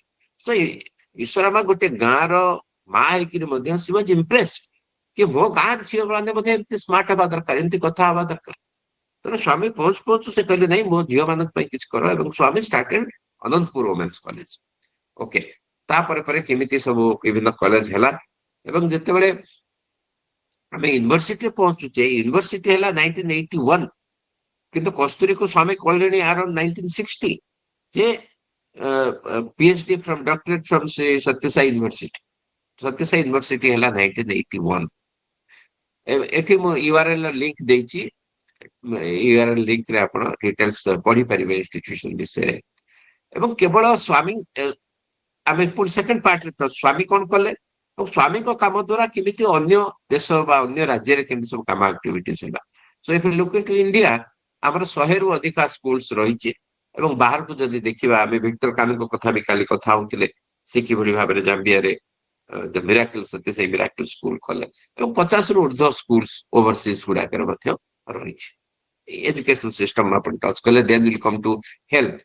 ହେଲ୍ଥରେ ଆମେ ଦେଖିବା ଯଦି ପଣ୍ଡରୀ ଭଜନ ଦଳ ସ୍ୱାମୀ ଗଢିଥିଲେ ପିଲାଦିନରୁ ଏବଂ କେମିତି ସେ ଯୁଆଡେ ଭଜନ କରୁଥିଲେ ସେପଟେ କେମିତି ପ୍ରବେଶ କରୁନଥିଲା ହଇଜା ବା ବ୍ୟାଧି। ସୋ ସ୍ୱାମୀ ଭଜନକୁ ବା ନାମସ୍ମରଣକୁ ମାଧ୍ୟମ ଦେଇଥିଲେ ଆମକୁ ସ୍ୱାସ୍ଥ୍ୟ ରକ୍ଷା କରିବା ପାଇଁ। ଆରେ ମୋର ସମୟ ହେଇଗଲାଣି, ମାତ୍ର 3 ମିନିଟ ଅଛି। ଓକେ, ସୋ ସ୍ୱାମୀ ଏ ଦେହକୁ ମଧ୍ୟ ଠିକରେ ରଖିବା ପାଇଁ ପରାମର୍ଶ ଦିଅନ୍ତି, କାରଣ ଦେହକୁ ଆଟାଚମେଣ୍ଟ ବୋଲି ଭାବିବାନି। ଏ ଦେହ ହଉଛି ସେଇ ଡଙ୍ଗା, ଯୋଉ ଡଙ୍ଗା ଆମକୁ ଏ ଭବସାଗର ପାର କରେଇ ପାରିବ। ଅନେକ ଜନ୍ମର ପୁଣ୍ୟ ଫଳରେ ଆମେ ଏ ଡଙ୍ଗାଟିକୁ ପାଇଛେ, ଏ ଶରୀରଟିକୁ ପାଇଛେ। ତାର ମଧ୍ୟ ଯତ୍ନ ନେବା ଦରକାର, କାରଣ ଯତ୍ନ ନେବା ଏଇଥିପାଇଁ ସେ ଦେହୀକୁ ଅନୁଭବ କରିବା ପାଇଁ। ଦେହ ଭିତରେ ଯେ ଦେହୀ ଅଛି ତାକୁ ଅନୁଭବ କରିବା ପାଇଁ। ସ୍ୱାମୀ ସେଥିପାଇଁ Sairam bhai, ହଁ sir. Sairam bhai, we can continue up to 7:30 bhai, including question and answer session. Okay. Sir okay. ତ ସେ ସ୍ୱାମୀ ନିଜେ ନିଜେ ନିଜେ ଅପରେସନ କରିବା ଆରମ୍ଭ କରିଦେଇଥିଲେ। ଆମେ ଜାଣିଛେ, ଆପଣମାନେ ଅନେକ ଇନସିଡେଣ୍ଟ ପଢିଥିବେ ପାଠ ମନ୍ଦିରରେ। ସ୍ୱାମୀ ସେଇଠି ଶୂନ୍ୟରୁ ଜିନିଷ ତିଆରି କରୁଥିଲେ ପାଠ ମନ୍ଦିରରେ ଥିଲାବେଳେ, ମାନେ ଆଟ ଦ ଏଜ ଅଫ ସେ କଣ 14 ବର୍ଷରେ ଘର ଛାଡିଲେ, ତାପରେ ସେ 20 ବର୍ଷ ବୟସ ଭିତରେ ମଧ୍ୟ ନିଜେ ଶୂନ୍ୟରୁ ସବୁ ଜିନିଷ ସୃଷ୍ଟି କରିକି ସେଇଠି ଅପରେସନ କରିଦଉଥିଲେ, ଲୋକଙ୍କୁ ଭଲ କରିଦଉଥିଲେ। ଇନସିଡେଣ୍ଟ ଆଉ ଗୋଟେ ଯୋଉଟା ଆପଣମାନେ ଯଦି ପ୍ରଶାନ୍ତି ଏକ୍ସପ୍ରେସ ଆମର ଯୋଉ ଭିଡିଓ ଗୁଡିକ ଆସୁଛି ଶୁଣୁଥିବେ, ସର ଭାଇ ଗୋଟେ ଇନସିଡେଣ୍ଟ ଆଲୋଚନା କରିଛନ୍ତି ଯେ ଯେହେତୁ ସେ ତାଙ୍କର ଆଖି ଦେଖା ଏକ୍ସପିରିଏନ୍ସ କହିଛନ୍ତି ଦ୍ୟାଟ୍ ୱିଲ୍ ବି ମୋର ଟଚିଂ ଏବଂ ଲୋକମାନେ ମଧ୍ୟ ରେଫର କରିପାରିବେ ତାଙ୍କର ଟକ୍ କୁ। ସର ଭାଇ ତାଙ୍କ ଆଲୋଚନା ଭିତରେ କହୁଛନ୍ତି ଯେତେବେଳେ ସେ ପଢୁଛନ୍ତି ଚେନ୍ନାଇରେ ଏବଂ ବାରମ୍ବାର ଆସୁଛନ୍ତି ପୁଟ୍ଟପର୍ତ୍ତିକୁ ସ୍ୱାମୀଙ୍କ ଦର୍ଶନ ପାଇଁ ଆସିକି ସେଡରେ ତାଙ୍କ ବିଛଣା ବିଛେଇ ଦଉଛନ୍ତି ଏବଂ ତାପରେ ଦୌଡୁଛନ୍ତି ଦର୍ଶନ ଆଉ କିଛି ନଥିଲା କେବଳ ଦର୍ଶନ ହିଁ ପାଗଳାରେ ଥିଲା। ଏବଂ ସେଦିନ ଦେଖୁଛନ୍ତି ତାଙ୍କ ବିଛଣା ପାଖରେ ଆଉ ଗୋଟେ ଫ୍ୟାମିଲି ଆସିକି ବିଛଣା ବିଛଉଛନ୍ତି ବାପା ମା ପୁଅ 10-11 ବର୍ଷର କିନ୍ତୁ ସେ ପୁଅଟି ଚାଲି ପାରୁନି। ପୁଅଟି ବେଶ ହେଲ୍ଦି ଅଛି କିନ୍ତୁ ଚାଲି ପାରୁନି। ତାଙ୍କ ବାପା ତାକୁ ପିଠିରେ ବସେଇକି ବୁଲଉଛନ୍ତି। ତାକୁ ବଡ କଷ୍ଟ ହଉଥାଏ ଯେ ସ୍ୱାମୀ କିଛି କରନ୍ତୁ ତାଙ୍କ ପାଇଁ। 3 ଦିନ 4 ଦିନ ଗଲା ସ୍ୱାମୀ କିଛି କରୁନାହାନ୍ତି। ତ ଧୀରେ ଧୀରେ ସର ଭାଇଙ୍କ ଭିତରେ ଗୋଟେ ବ୍ୟାକୁଳତା ଆସିଛି ଯେ ସ୍ୱାମୀ ସୁଡ୍ ଲିସେନ୍ ଟୁ ଆଙ୍କ ପାଇଁ କିଛି କରନ୍ତୁ। ଏବଂ ଦର୍ଶନରେ ବସିଲା ବେଳେ ସେ ଚାହୁଁଛନ୍ତି ସେମାନେ କୋଉଠି ବସିଲେ କଣ କଲେ, କାରଣ ସେମାନେ ସର ଭାଇକୁ ହିଁ ଫଲୋ କରୁଥିଲେ, ବୋଧେ ନୂଆ ଲୋକ ଥିଲେ ସେ ଯୁଆଡେ ଯାଉଥିଲେ ତାଙ୍କ ପଛ ଯାଉଥିଲେ। ତ ଦର୍ଶନରେ ବସିଛନ୍ତି ସର ଭାଇ ଆଗରେ ଏବଂ ଏମାନେ ପ୍ରାୟ 2 ନମ୍ବର 3 ନମ୍ବର ଲାଇନରେ ବସିଛନ୍ତି। ସ୍ୱାମୀ ଆସୁଛନ୍ତି। ସର ଭାଇଙ୍କ ଭିତରେ ବ୍ୟାକୁଳ ପ୍ରାର୍ଥନା ଚାଲିଛି ଯେ ସ୍ୱାମୀ ଟିକେ ଶୁଣନ୍ତୁ, ସେମାନଙ୍କୁ ବେଶୀ ଶୁଣନ୍ତୁ, ଟିକେ ଚାହାନ୍ତୁ ଟିକେ କଣ କରାଯାଇ ପାରିବ ଡିସାଇଡ୍। ଏବଂ ସ୍ୱାମୀ ଆସୁଛନ୍ତି କିନ୍ତୁ ଆଗକୁ ପଳଉଛନ୍ତି।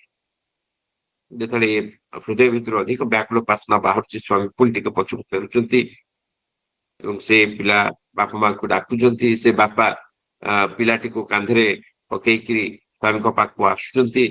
ସ୍ୱାମୀ ହାତ ହଲେଇକି ବିଭୂତି ସୃଷ୍ଟି କରୁଛନ୍ତି। ସେ ପିଲା ଟିକେ ଖୋଇ ଦଉଛନ୍ତି, ତା ମୁଣ୍ଡରେ ମାରି ଦଉଛନ୍ତି, ତା ଦେଶରା ମାରି ଦଉଛନ୍ତି, କହୁଛନ୍ତି ଯା। ଯେତେବେଳେ ଯା ବୋଲି କହୁଛନ୍ତି ତା ବାପା ଯେତେବେଳେ ତାଙ୍କୁ କାନ୍ଧରେ ବସେଇକି ନେବା ପାଇଁ ଚାହୁଁଛନ୍ତି ସ୍ୱାମୀ କହୁଛନ୍ତି ନାଇଁ ନାଇଁ ସେ ଚାଲିକି ଯାଉ। ତ ବାପା ହାତ ଧରୁଛନ୍ତି ଏବଂ ଧୀରେ ଧୀରେ ସେ ଚାଲିକିରି ଆସୁଛନ୍ତି। So this is happening. So ସ୍ୱାମୀ ଏମିତି କରୁଥିଲେ। ତ ଯଦି କରୁଥିଲେ ତାହେଲେ ହସ୍ପିଟାଲର କଣ ଆବଶ୍ୟକ? ସ୍ୱାମୀ ତ ଏମିତି ସମସ୍ତଙ୍କୁ ଭଲ କରିଦେଇଥାନ୍ତି। ସ୍ୱାମୀ ତ ନିଜେ ଅପରେସନ କରୁଥିଲେ, ଡକ୍ଟରଙ୍କର କଣ ଆବଶ୍ୟକତା ଥିଲା? ମେସିନ ଗୁଡାକର ଆବଶ୍ୟକତା କଣ ଥିଲା? ତ ଏତେ ଭାବରେ ବ୍ୟାକୁଳ ଭାବରେ ଲୋକମାନେ ସ୍ୱାମୀଙ୍କ ପାଖକୁ ଆସୁଥିଲେ।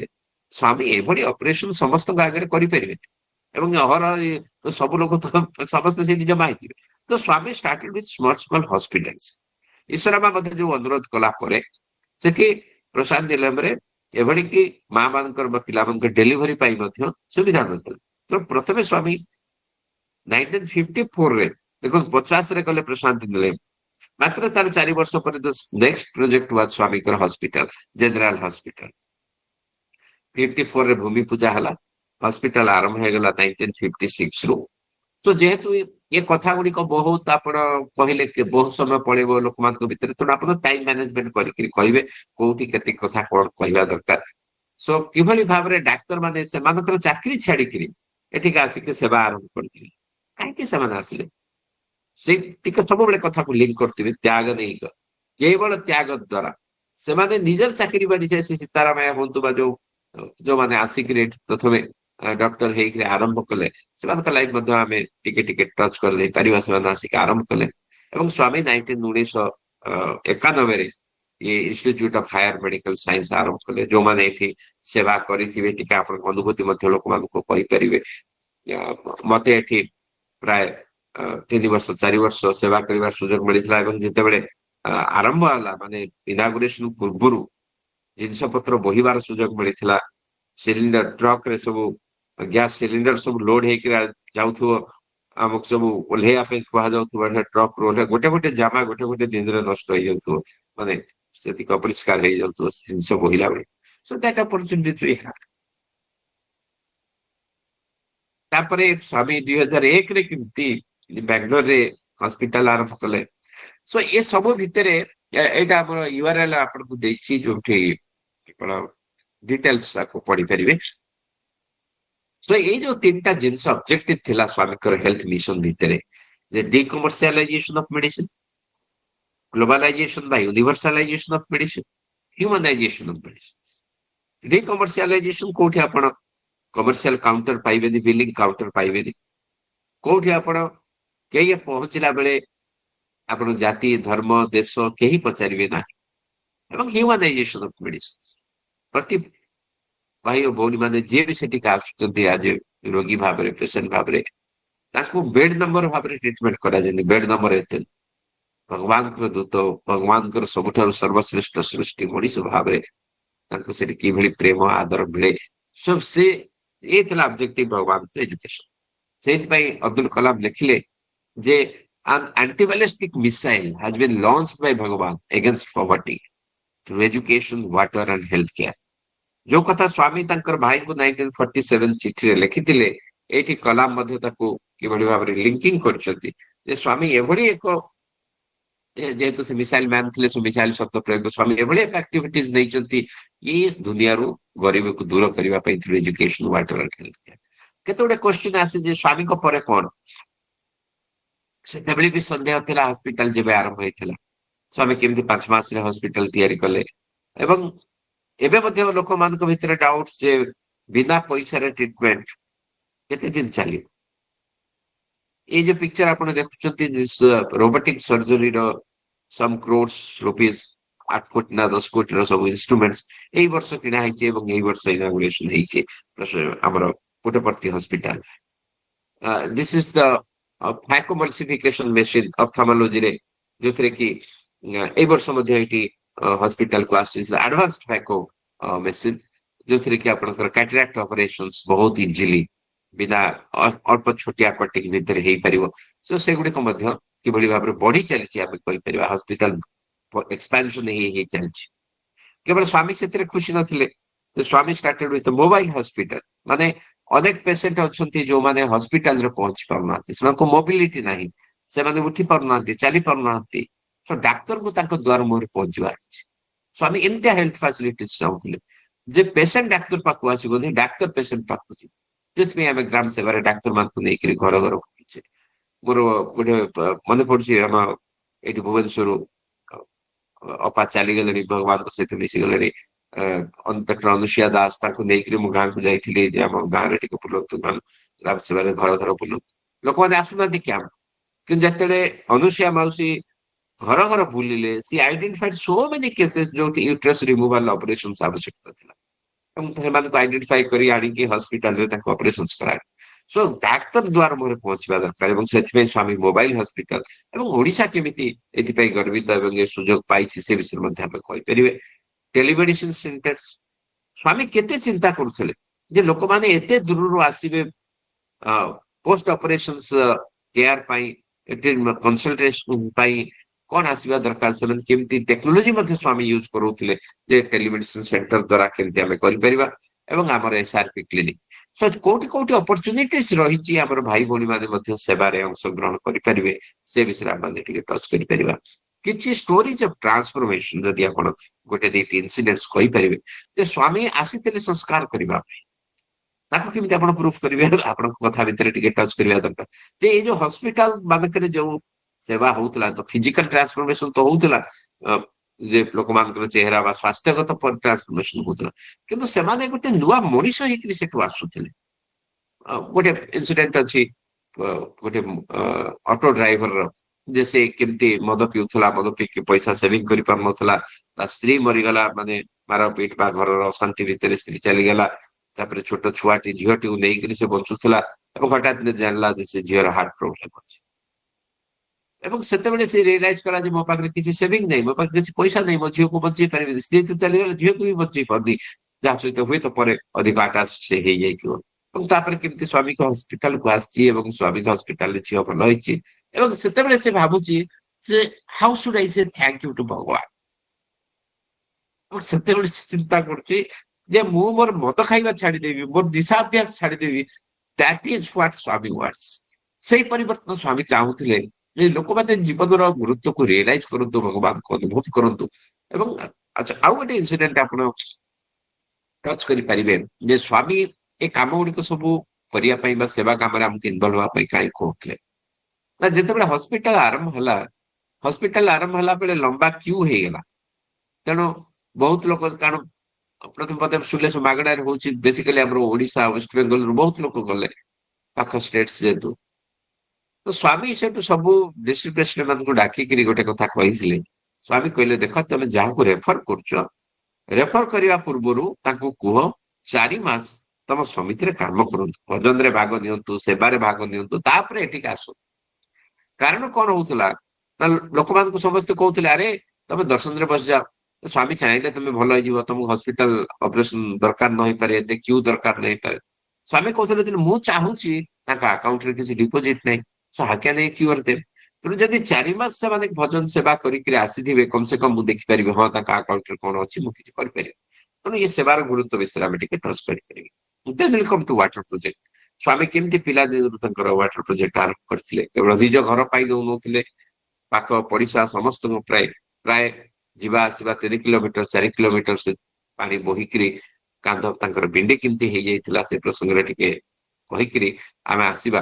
ସ୍ୱାମୀ ଯେତେବେଳେ ଏଇ ହସ୍ପିଟାଲର 91 ହସ୍ପିଟାଲ ପରେ ଏ ହସ୍ପିଟାଲର ତୃତୀୟ ଜନ୍ମ ବାର୍ଷିକୀ ପାଳନ କରୁଥିଲେ 22 ନଭେମ୍ବର 1994ରେ, ଯେତେବେଳେ P V Narasimha Rao honourable prime minister ଥାନ୍ତି, ସେ ଗେଷ୍ଟ ଥାନ୍ତି ସେ ଦିନରେ।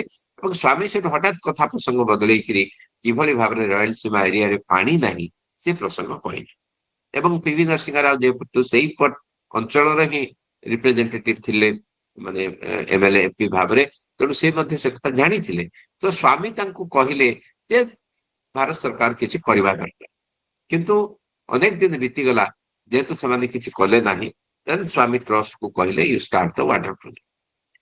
ତ ଟ୍ରଷ୍ଟ ପ୍ରଥମେ କଣ କରିଥିଲା, ଟ୍ରଷ୍ଟ ପ୍ରଥମେ ଗୋଟେ କାଜୁଆଲି ଦେ ଥଟ୍ ଇଟ୍ କି ଆମେ କରିଦବା, କୋଉଠି କୋଉଠି ଡିପ୍ ବୋରୱେଲ କରିକିରି ଓଭର ଟ୍ୟାଙ୍କ କରିକିରି କରିଦବା।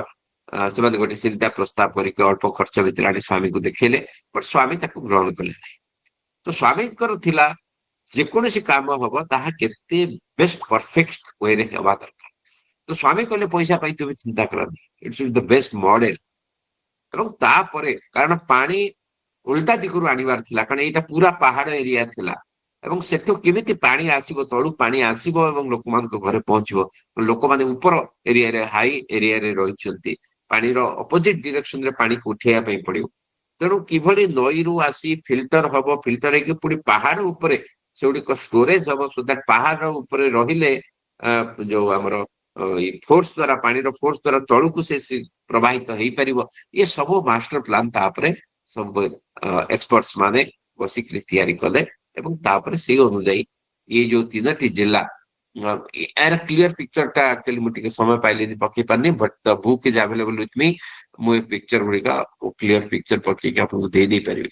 ବେସିକାଲି ଆମର ଅନନ୍ତପୁର, ମେହବୁବ ନଗର ଏବଂ ମେଡକ, ଏ 3ଟି ଜିଲ୍ଲାରେ ୱାଟର ପ୍ରୋଜେକ୍ଟ କରାଗଲା। ଏଥିରେ ପୁରା ଡିଟେଲ ଷ୍ଟାଟିଷ୍ଟିକ୍ସ ଲେଖା ହେଇଛି, କୋଉଠି କେତେ ଫ୍ୟାମିଲି, ଯେମିତି ଅନନ୍ତପୁରରେ 731 ଫ୍ୟାମିଲି, ମେହବୁବ ନଗରରେ 141 ଭିଲେଜ, 141 ଭିଲେଜ ଏବଂ ମେଡକରେ 179 ଭିଲେଜ। ସୋ ଏଭଳି ଭାବରେ 800-1000 ଉର୍ଦ୍ଧ୍ୱ ଗାଁରେ କିଭଳି ଭାବରେ ୱାଟର ପ୍ରୋଜେକ୍ଟ କରାଗଲା ସେ ବିଷୟରେ ଆପଣ ଟିକେ ସୂଚନା ଦେଇପାରିବେ। ଏବଂ ସେଇ ପିଭି ନରସିଂହ ରାଓ ଭାରତ ସରକାର କିଛି କଲେନି, ମତେ ତାକୁ ଦେଖିଲା ବେଳେ ଲାଗୁଥିଲା କେମିତି ଲାଗୁଥିବ ତାକୁ ଯେ ଭାରତ ସରକାର କିଛି କଲେନି ଏବଂ ବାବା କରିକି ଦେଖେଇଦେଲେ। ସିଏ ଯେତେବେଳେ ଇନାଗୁରେସନ କରିଥିବେ ତାଙ୍କ ଭିତରକୁ କଣ ଫିଲିଂ ଯାଉଥିବ। ସୋ ପ୍ରଥମେ ସ୍ୱାମୀ 94ରେ କହିଲେ, 22 94ରେ ଉଦ୍ଘାଟନ ହେଲା 18 ନଭେମ୍ବର 95ରେ, ଯଦିଓ ସେତେବେଳକୁ ସରି ନଥିଲା, ବଟ୍ ଫେଜ 1ରେ ପିଭି ନରସିଂହ ରାଓକୁ ଇନାଗୁରେସନ କଲେ। ସରିଲା ସବୁ କାମ 97। ସୋ 97 ଅକ୍ଟୋବର ଦିନ, ବିଜୟା ଦଶମୀ ଦିନ ସ୍ୱାମୀ ୟାକୁ ହ୍ୟାଣ୍ଡ ଓଭର କଲେ, ପୁରା ଫୁଲି ଫଙ୍କସନାଲ ହ୍ୟାଣ୍ଡ ଓଭର କଲେ ସେ ଚିଫ ମିନିଷ୍ଟରକୁ, ଯେତେବେଳେ ସେ ନାଇଡୁ ଥିଲେ ଏବଂ ତାଙ୍କୁ ଚନ୍ଦ୍ରବାବୁ ନାଇଡୁ ତାଙ୍କୁ ହ୍ୟାଣ୍ଡ ଓଭର କରାଗଲା। ସୋ ଇଏ ହଉଛି ଗୋଟେ ଏଭଳି ଏକ ପ୍ରୋଜେକ୍ଟ ଯୋଉଠି ପ୍ରାୟ 1663 ହଉଛି ଭିଲେଜେସ୍। ତାପରେ ଚେନ୍ନାଇ ପ୍ରୋଜେକ୍ଟ ରହିଛି, ଇଷ୍ଟ ଗୋଦାବରୀ, ୱେଷ୍ଟ ଗୋଦାବରୀ ପ୍ରୋଜେକ୍ଟ ରହିଛି, ଏସବୁ ଆପଣ ଟିକେ ଟଚ୍ କରିପାରିବେ। 90 lakhs ପପୁଲେସନ କଭର ଏବଂ କେତେ କିଲୋମିଟର ପାଇପ୍ ବିଛା ହେଲା, କଣ କଣ ହେଲା, ଏଗୁଡିକ ସବୁ। What is the impact, water projector impact କଣ ପଡିଲା? ପିଲାମାନେ ପାଣି ବୋହିବା ପାଇଁ 2 କିଲୋମିଟର, 3 କିଲୋମିଟର, 4 କିଲୋମିଟର ଯାଉଥିଲେ, ଫଳରେ ସ୍କୁଲ ଯାଉନଥିଲେ, ବାହାର ଥିଲା ପାଣି ବୋହିବା। The education in that village improved.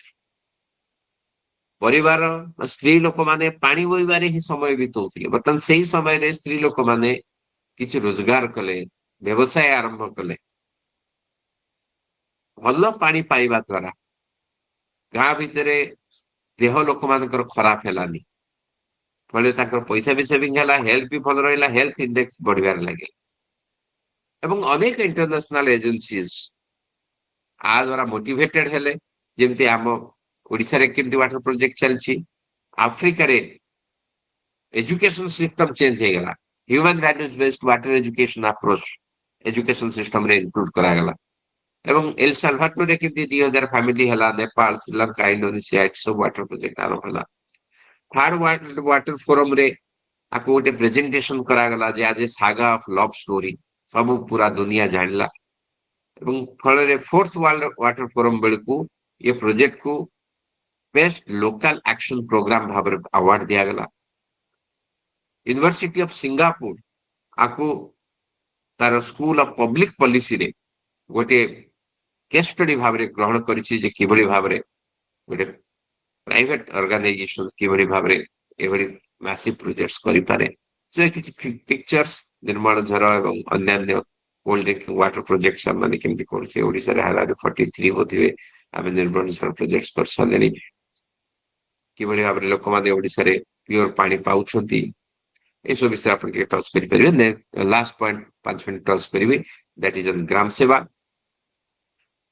सेवा स्वामी आमे अनेक समय को पिलामान का द्वारा 2000 मसीहा बेलू आरंभ कले बट बिफोर दैट बहु आगुरु स्वामी ग्राम सेवा was an integrated part of his service प्रति काम भितर स्वामी ग्राम सेवा रही ग्राम सेवा भितर अनेक इंसिडेंट्स आप कही परिवे कि भली भाव स्वामी पचारे से जो बेस्ट गायनिक डॉक्टर तुम जान हाउ स्वामी नोज एवरीथिंग ए जिनस गुड़ा को आमको विभिन्न उदाहरण भितर कह पड़े देन केमिति ग्राम सेवा चेंज हला तो विलेज इंटीग्रेटेड प्रोग्राम एवं आपण जदि एजुकेशन सिस्टम रे देखिबे आमे जो लोगो आलोचना करूथिले जे सोशियली आवर सोशियली समाज प्रति गोटे समर्पित जीवन ते केमती होबा दरकार एजुकेशन सिस्टम तो स्वामी काहे कि पिला मान को ग्राम सेवा पठौथिले कारण ये जो कलिका गुडी को आज एठी स्कूल कॉलेज रे पढुचंती काली कि समान स्कैटर्ड हे जिवे विभिन्न जगह पहुंचबे जोठी पहुंचबे सेठी मध्ये केमती सेही फीलिंग्स नै करे जिवे सेही ग्राम सेवा रे इन्वॉल्व हेबे अन्य को अन्यर दुख को अनुभव करिवार जो प्रेरणा से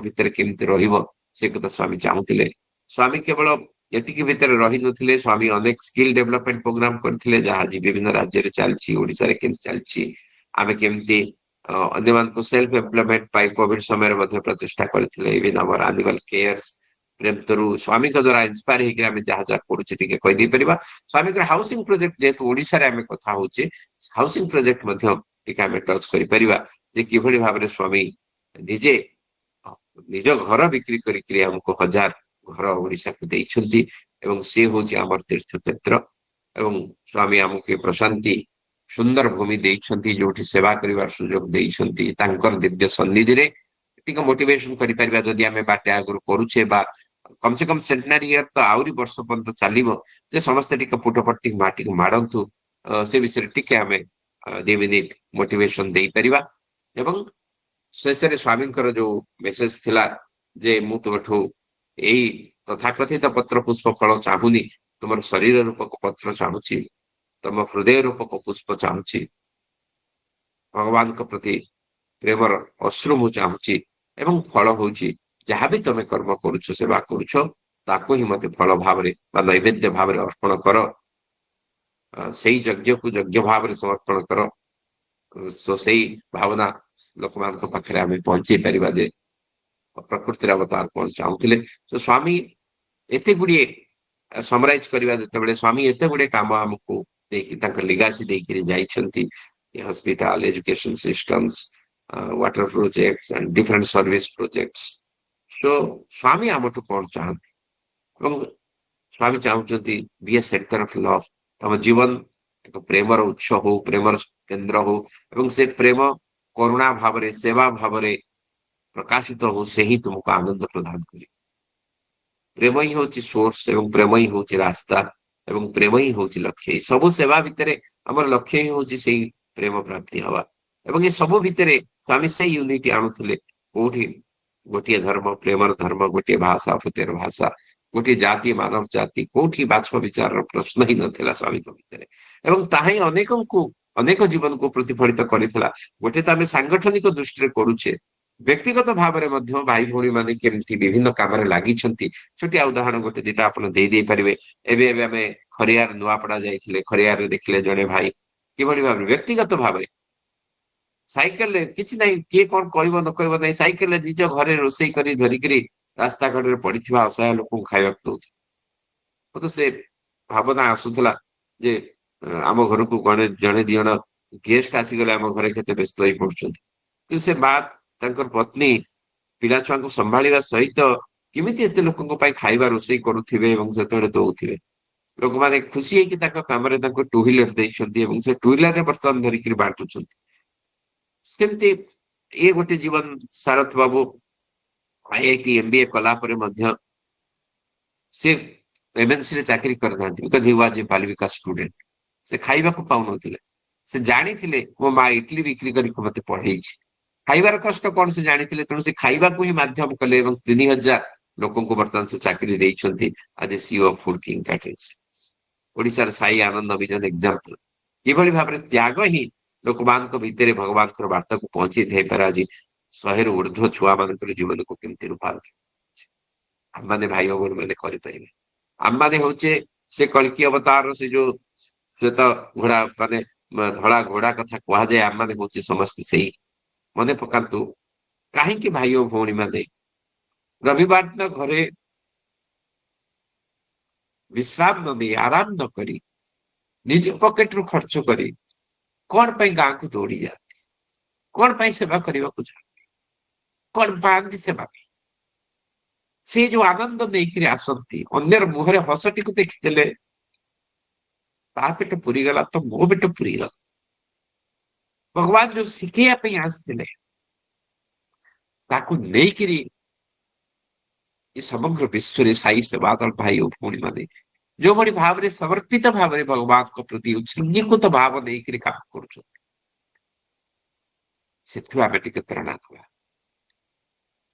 ମା ମାନେ ଘରର ସବୁ କାମ କରିକିରି ସବୁ ଦାୟିତ୍ୱ ବୁଝିକିରି କିଭଳି ଭାବରେ ସେବାକୁ ହିଁ ନୈବେଦ୍ୟ ଦବା ପାଇଁ ନିଜ ଜୀବନକୁ ସମର୍ପିତ କରୁଛୁ। କଣ ପାଉଛନ୍ତି ସେମାନେ? ସ୍ୱାମୀ ଆସିଥିଲେ ସେ ଉଜ୍ଜଳ ତାରକା ହେଇ ସେ ଦୀପଟିଏ ଧରିକିରି ଆମକୁ ଅପେକ୍ଷା କରୁଥିଲେ, ଆସିଲେ ଭାଇ ଓ ଭଉଣୀ ମାନେ ଆସ। ଆମେ କଣ ପାଦେ ପାଦେ ଆଗକୁ ବଢିପାରିବା? ଆଜି ପ୍ରଶାନ୍ତ ସେଇ ପ୍ରଶାନ୍ତି ନିଲୟ କିଭଳି ଭାବରେ ସମଗ୍ର ବିଶ୍ୱର ଆଧ୍ୟାତ୍ମିକ କେନ୍ଦ୍ରରେ ପରିଣତ ହେଇଛି। ଚାଲନ୍ତୁ ସେ ମାଟିରେ ଟିକେ ଗଢିବା, ସେ ମାଟିକୁ ଟିକେ ସ୍ପର୍ଶ କରିବା। ସ୍ୱାମୀ ଚାହୁଁନଥିଲେ ବଡ ବଡ ପ୍ରୋଜେକ୍ଟ, କେତେ କୋଟି ଟଙ୍କା ଖର୍ଚ୍ଚ ହବ, କେତେ ଲୋକ ବେନିଫିଟେଡ ହେଲେ ସେ ଷ୍ଟାଟିଷ୍ଟିକ୍ସ ସେ ଫିଗର ପ୍ରଭୁ ସ୍ୱାମୀ ଚାହୁଁଥିଲେ ଏ ଛୋଟିଆ ଛୋଟିଆ ସେବା ଭିତରେ ଆମ ହୃଦୟ ଏକ୍ସପାନ୍ସନ ହବା ଦରକାର। ଆମ ଭିତରେ ନିଃସ୍ୱାର୍ଥ ପ୍ରେମର ଭାବ ବଢିବା ଦରକାର।